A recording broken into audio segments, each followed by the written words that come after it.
Hi there, it's Tom Cassidy here and Bryan Sykes talking about the Successive Engine, which is the best system for creating change in any organization that we found.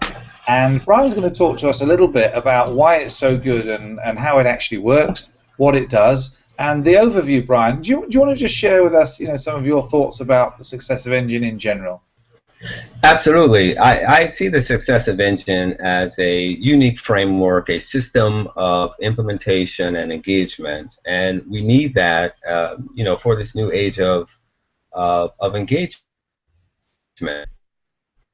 Yeah. Because think about information age, but the key is we don't have a dearth of information. We have an overabundance of information. In fact, people are overwhelmed with information. Yeah, So yeah. the real key is we need implementation and engagement.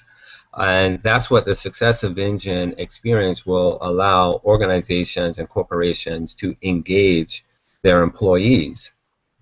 Cool. So how does it do it then? Because I mean, that's what its purpose is. Fantastic, and it makes a lot of sense to me. That's why we're working together after all. Is that information is just abundant, but implementation is the real scarcity.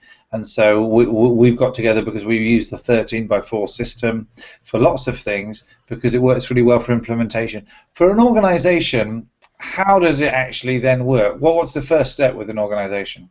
The first step is to come up with what your strategic focus points are. And strategic focus points are mission critical factors that impact your bottom line. What could be more important than having employees who not only know what to do, but they're actually doing what it is they're supposed to be doing. That's Fantastic. called, so it's not, it lends itself to productivity. I told you before that Harvard actually coined, or did a research, I should say, that says it costs organizations now $380 billion. That's with a B, as in Brian, $1 billion for people to show up work. They coined this term called presenteeism. Right, right, okay. So it's the exact opposite of absenteeism, but presenteeism says, okay, people are showing up at work, but they're distracted, they're sick, they're all these different kinds of things, and Yeah. it's costing organizations money for people now to come to work. Now that is certainly a reality. I know that because I've worked in organizations in the past, and most people don't really want to be there. Most people wouldn't choose to be there if they weren't getting paid. And I know that sounds ridiculous because I don't. I do things that I get paid for, like you do, Bryan. But we aren't doing things for that reason. We really, really, really, really, really love what we do. So Yes. how can you change that? I mean, how do you get people to love what they do more?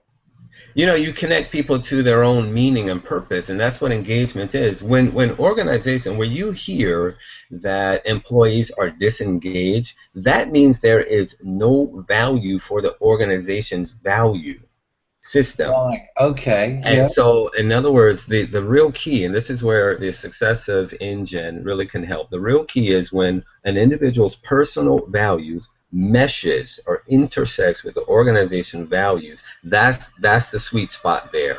And that's what we're trying to draw. Oh. Okay. Okay. So the key is to focus on those focus points first, but now you have concise engagement, points of engagement that you're drawing people in through things that are meaningful for them and meaningful, it impacts the bottom line of the organization.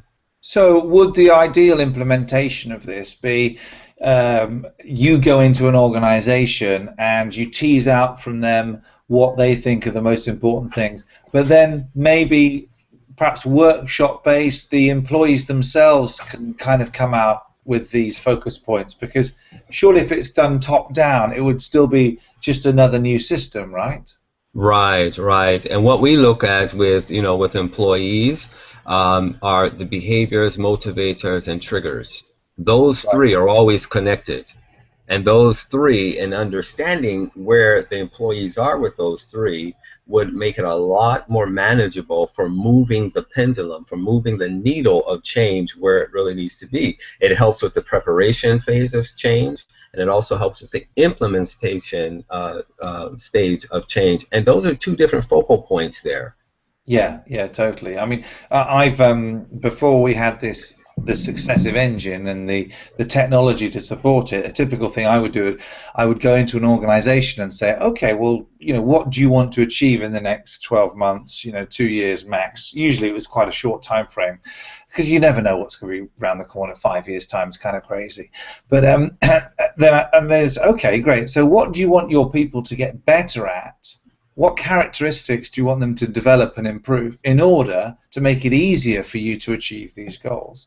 And they would have one idea, but the best results would usually be when, in a workshop format, the individual employees were involved in coming up with the characteristics that would make a great salesperson, a great human resources person, a great middle manager, a great, and I think that those things were actually quite similar. A lot of the time, those things were really quite similar. In the workshop, these people, when you let them choose, they choose things that the leaders of the organization would obviously be quite. But I found that it didn't work so well where the organization leaders said, well, we know what they need to get better at. They just need to get better at blah, blah, blah. Yeah, exactly. And think about what that does. It actually allows the employee to enroll in something of meaning in what they're doing. You hear corporations use the terminology buy-in. Buy-in sounds like you're selling someone on something. Yeah. When you do things very strategic, when you do things from a very authentic position, you have what's called enrollment. They enroll in the vision. They want to sign up for it. And then you don't have to ask for the productivity. It happens naturally. This is why the Successive Engine focus first on the strategic focus points, but then concise engagement points, because what you're doing is streamlining attention. Yeah. I've got it. I love it. That sounds fantastic to me, because what I would love to be able to do if I was doing a workshop like that, helping people, I'd love to be able to leave them with a way to help that implementation. Okay, we've established the major objectives, the major strategic focus points. We've got those all sorted. So what we do then, we've got these individual smaller focus points, and with these smaller focus points, we want to be reminded of them on a regular basis. Now, I didn't have that. I would have to kind of have it done manually, but now, and then we're going to skip to the user experience. What will it actually look like when the user is actually operating the engine, so to speak? Yeah, and now, once we have the user actually operating in it, and you can actually track this performance in real time. And so that's the whole idea of the 13x4. What you find is in most trainings or most engagement experiences within corporation is usually the staff meeting, is usually these annual kinds of measurements of KPIs, or the key performance indicators. Yeah. So it's all these little kind of bullet points, if you will, of engagement. And I call them bird droppings, and almost as if this is supposed to stick. So there's no sticking power to this. So the user experience is something that has to be monitored ongoing. Hence the word successive. So it's the cumulative effect that over time, these small, seemingly insignificant things that turn out to be something really great. And that's the whole idea of this user experience, is to create this mentor experience where you're engaging people daily in these key focus points. You're allowing them to see the true manifestation of what it looks like in real time. You're allowing them to see their mistakes. So you create a whole system of accountability and responsibility. That sounds great. And let's just have a last thing on this clip. Let's just have a look at the what the 13x4 wheel. Sorry, I'm zipping through this now, but basically on people's phones, individual phones, and we've just used an iPhone there, but it will work on any smartphone. That's the idea.